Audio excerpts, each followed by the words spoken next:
김영주 전원위 위원장님을 비롯한 선배 동료 의원 여러분, 저는 오늘 정개특위 결의안으로 올라온 선거 제도 중 우려되는 부분에 대한 문제점을 점검하고 선거제 개편 시 검토되어야 할 부분에 대한 의견을 제시하고자 합니다.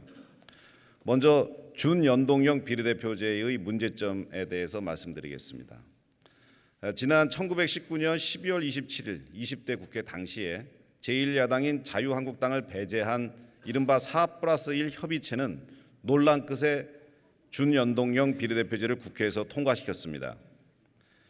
하지만 비례대표 의원 정수가 고정된 연동형 비례대표제는 지역구에서 경쟁력 있는 정당들의 비례 배분에서 소수 배정 및 제외 가능성을 높입니다.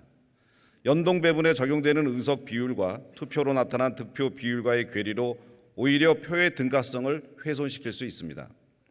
게다가 준연동형 비례대표제는 시작부터 위성정당 창당 문제가 예견되어 있었던 제도였습니다.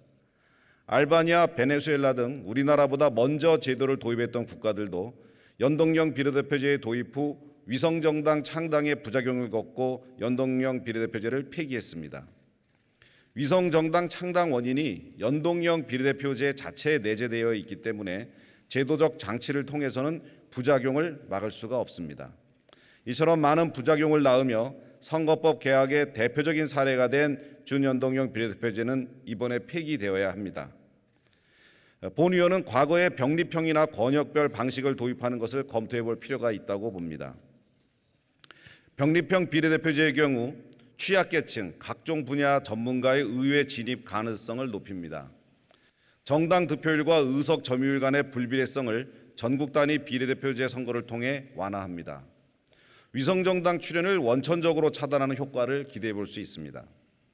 또한 권역을 단위로 하여 비례대표 국회의원 선거를 실시할 경우에는 열세 지역에서의 비례대표 당선인 배출을 통해 권역별로 다양한 정당 소속 의원 선출이 가능해져서 지역주의 완화에 기여합니다. 비례대표 의원들이 지역 대표성을 갖고 선출되어 활동함으로써 지역의 의견을 입법 과정에 적극적으로 반영하는 지역 대표성을 강화할 수 있습니다. 나아가 지역 불균형 해소를 위해 소멸 위험 지역 등 농산어촌 소속 권역의 비례 의석을 배정할 경우 비수도권인 농산어촌 지역의 대표성 강화 등 효과를 기대해 볼 수가 있습니다. 존경하는 국민 여러분, 그리고 선배 동료 의원 여러분, 현재 선거제 개선 논의를 하게 된 가장 큰 부분이 지역주의 해소 및 사표 감소, 그리고 인구 소멸 위기에 대한 지방의 대표성 확보 문제라고 생각합니다. 그런 면에서 지역구 국회의원 선출을 동농복합 선거구제를 도입해 볼 수 있다고 봅니다. 국회의원 지역 선거구제를 이원하여 도시 지역은 하나의 선거구에서 선출하는 국회의원 정수를 4인 이상 6인으로 하는 선거구로 하고, 농촌 지역은 인구, 행정구역, 지리적 여건, 교통, 생활, 문화권 등을 고려하여 1인을 선출하는 선거구로 하는 방식입니다.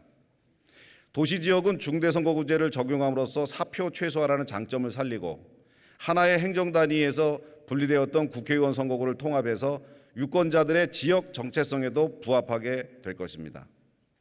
그러나 가파른 인구 감소로 어려움을 겪고 있는 농산어촌의 경우에는 지역 대표성 확보를 위해 1인 선거구 유지가 필요합니다. 이번 정개특위 결의안에는 헌법재판소의 결의에 따라 지역 선거구 간 인구 범위 2대1을 준수하되 농산어촌의 지역 대표성을 보장하고 거대 선거구 출현을 막기 위해 일정 면적 이상에 대해서는 인구 범위의 특례 기준을 마련한다는 내용이 포함되어 있습니다. 이는 표의 등가성도 중요하지만 지방 소멸을 방지하고 지역 균형 발전을 위해 지역 대표성도 비중 있게 고려해야 하기 때문입니다. 실제 지난 21대 총선 선거구 획정 시 3개 이상의 구시군으로 구성된 거대 선거구가 무려 22개소에 달했습니다. 인구 범위 2대1 기준만을 따르다 보니 국회의원 1명이 대표하는 지역의 범위가 과도하게 넓어진 곳이 이처럼 다수 발생한 것입니다. 일례로 저의 지역구인 속초, 인제, 고성, 양양은 전체 면적이 서울의 5배, 3,000제곱킬로미터입니다. 이 4개 시군의 국회의원 1명을 뽑는데 수원시는 전체 면적이 121제곱킬로미터입니다. 여기에서 5명의 국회의원을 뽑습니다. 면적은 제가 25배나 넓은데 국회의원 수는 5분의 1입니다. 즉 1인당 면적은 100배의 면적 차이가 나는 것입니다. 단순히 인구수만을 기준으로 한 줄긋기식의 선거구 획정은 지역 분권과 지역 균형 발전을 저해하는 걸림돌일 뿐입니다. 그래서 지방 소멸에 대응하고 지역 균형 발전을 실현하기 위해서는 민주적 대표성의 원리를 실현하고 농산호천의 지역 대표성을 확보할 수 있는 도농복합 선거구제도의 개편이 필요하다고 생각합니다. 끝으로 한 말씀만 더 드리겠습니다. 당초 정개특위에서 선거제 논의 과정에서 의원 정수를 늘려야 한다는 주장도 있었습니다. 하지만 의원 정수 증가는 국민의 동의를 얻기가 대단히 어렵습니다. 의원 정수 확대는 국회가 국민의 신뢰를 확보한 이후에나 논의가 가능하다고 봅니다. 자칫 이 문제에 너무 첨착하다 보면 선거제 개편 자체가 국민들로부터 외면받을 수 있다고 생각합니다. 선거제도는 국민을 대표하는 국회의원 선출과 관련되어 있을 뿐만 아니라 정당 제도에 큰 영향을 미치는 사안입니다. 따라서 선거제 개편 문제는 국민의 의사를 최우선으로 삼아 이를 정확하게 반영하여야 합니다. 경청해 주셔서 감사합니다.